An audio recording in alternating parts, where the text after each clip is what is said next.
Protestat për çështjen e Zvërnecit sollën reagime nga anëtarët e Komisionit të Posaçëm të Reformës Territoriale, të cilët vijojnë turin e takimeve në çdo bashki të vendit. Nga Korça, bashkëkryetari socialist Arbian Mazniku i cilësoi tubime si një fenomen normal që ndodh në çdo vend demokratik. Shqipëria është në një rrugë të zhvillimit të demokracisë. Kështu ka qenë gjatë kësaj kohe dhe kjo është një proces i cili është krejt normal. Jemi një vend i lirë, njerëzit kanë mendime ndryshme, debatojnë, diskutojnë, zhvillojnë. Sot jemi për një dëgjes për reformën territoriale që është pjesë e një procesi ku me mekanizmat që demokracia ka, të gjitha ato, nga dëgjesat, ke parlamenti, ke zgjedhjet, ke protestat, ke peticionet, ke diskutimet.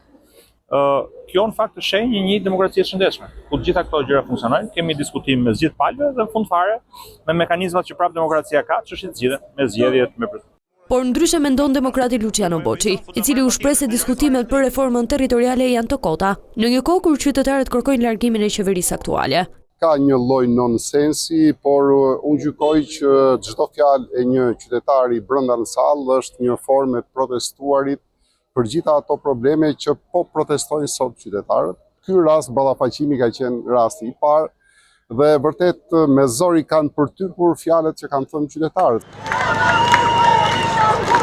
I pyetur nga gazetarët për thirrjet se në protest nuk kërkohet vetëm largimi i qeverisë, por edhe i liderit të opozitës, Boçi shtoi se ato janë kërkesat të simpatizantëve socialistë dhe jo të protestuesve.